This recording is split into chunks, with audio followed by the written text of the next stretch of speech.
검찰의 기소를 받아서 법원의 판단을 받는 그 사이까지 피해자의 보호는 어떻게 하는 겁니까? 모든 현장에서 법은 피해자에게 너무나 멀리 있고 위협으로 느끼는 폭력은 너무나 가깝게 있는 것입니다. 작년 이제 10월 21일 날 스토킹 처벌법이 시행이 되고 이제 그 전에 이제 6개월 전에 제정이 되었는데, 그렇다면 최소한 피해자 보호법도 그 제정 시기에 맞춰서 피해자 보호법이 통과가 되거나 시행이 되었어야 돼요. 근데 지금 스토킹 처벌법의 제정은 1년 6개월이 넘어가는 시점에 아직 통과조차 되지 않았거든요. 얼마 전 서울 도심의 지하철역에서 살인 사건이 발생했습니다. 이 사건 가해자인 전주환은 오랜 시간 피해자를 스토킹했고 그 혐의로 재판을 받고 있었죠. 이런 사실이 알려지자 피해자를 제대로 보호하지 못한 수사기관 그리고 사법당국에 대한 비판도 나오고 있습니다. 실제로 현행법과 제도가 미흡한 게 아니냐는 그런 비판이 나오고 있습니다. 잘 모르시는 분들도 많을 것 같아요. 이번 사건처럼 가해자가 피해자가 이렇게 재판 중이나 뭔가 이렇게 진행되고 있는데도 자꾸 만나자고 하고 합의를 하자고 하고 이런 식의 일들이 정말 많은가 싶을 거예요. 네, 실제 현장에서는 이런 식의 일이 사실은 어떤 그 피고인이나 또는 피해자의 한 일종의 방어권처럼 활용이 되고 있습니다. 특히나 이 스토킹 처벌법에 따르면 기본적인 그 스토킹 범죄 행위는 반의사 불벌죄라고 해서 피해자가 처벌을 원치 않는다라는 의사를 밝히게 되면은 수사를 하다가도 중단되는 것이고 공소권 없는 처분이 되는 거고, 재판을 받다가도 사실 재판 유무죄 판단하지 않습니다. 공소기각 판결을 하거든요.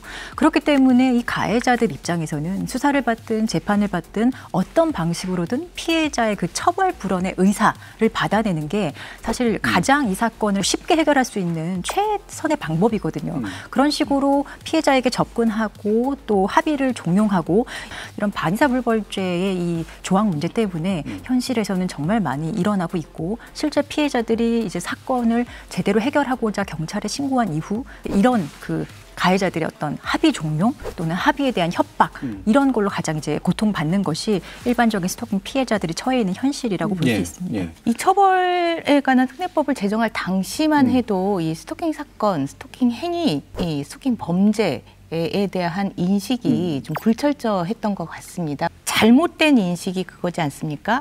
공격적인 어떤 애정 표현이다. 이게 아주 잘못된 그 대표적인 예인데, 이러한 그 인식에 기반하다 보니 이러한 그 피해자의 의사를 형사 절차에 반영하는 그런 반의사 불벌 조항에 대해서 제정법에 반영이 된 것 같은데, 실제 이것에 대한 부작용이 얼마나 크냐면, 이 스토킹 처벌에 관한 특례법에 지금 불송치율이 경찰에서 그러니까 기소하지 않고 불기소 되는 율이 36.4% 정도입니다. 그중에 70%가 피해자가 처벌 불원의 의사를 표시를 해서 불송치가 되고 있는 사례고요. 심지어 기소된 이후에 재판 진행을 하면서도 무려 36%가 피해자의 처벌 불원 의사 표시로 공소기각 판결이 나오고 있습니다.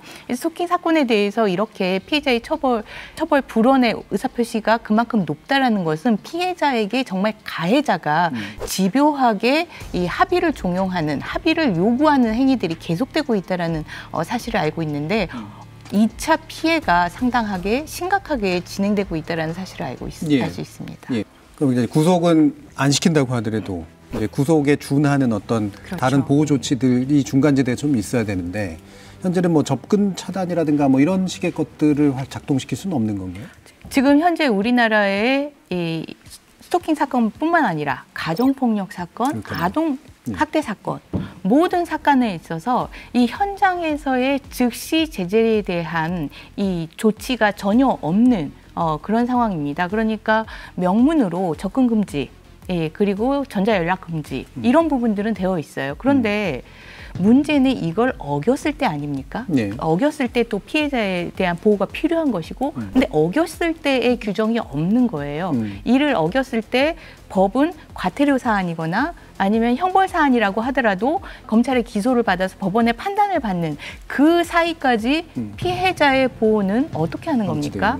모든 현장에서 법은 피해자에게 너무나 멀리 있고 위협으로 느끼는 폭력은 너무나 가깝게 있는 것입니다. 근데 지금의 방식은 무엇이냐? 자, 피해자에게 스마트워치를 착용하게 합니다. 착용하게 하고, 야, 가해자 오면 네가 눌러. 그리고 112 신고해.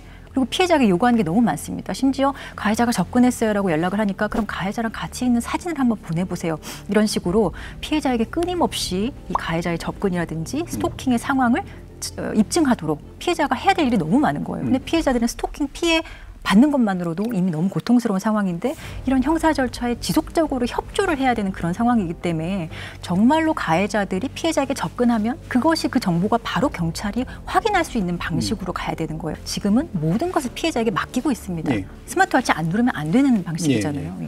과연 스토킹 범죄 예방의 실효성을 담보하기 위해서 관련된 정부 부처들이 어떤 역할을 또 해주는 것이 필요하다고 보시는지 말씀 주시죠. 또 이미 이 사건 이전에 우리가 작년에 뭐 신상 공개된 김병찬 사건이나 뭐 이석준 사건에서 보다시피 스토킹이 이제 강력 범죄인 살인으로 이어진 사건이 그 신상 공개된 사건 10건 중에 한 5건 정도가 돼요. 근데 이미 그런 사건을 작년에 우리가 겪었음에도 불구하고 지금 이런 사건이 있을 때까지 그냥 기다린 것밖에 안 되는 거거든요. 근데 지금은 정말로 이 신당역 살해 사건을 계기로 뭔가가 좀 바뀌어야 되는 건 맞고 특히나 국회가 다른 걸로 싸우지 말고 이런 게 바로 민생 법안이에요. 스토킹 피해자 보호법이라는 게 이제 아직은 이제 통과되지 않은 상임 소관위원회에 있는 걸로 알고 있는데 이런 방식도 좀 잘못됐다고 생각합니다. 작년 이제 10월 21일 날 스토킹 처벌법이 시행이 되고 이제 그 전에 이제 6개월 전에 제정이 되었는데 그렇다면 최소한 피해자 보호법도 그 제정 시기에 맞춰서 피해자 보호법이 통과가 되거나 시행이 되었어야 돼요. 근데 지금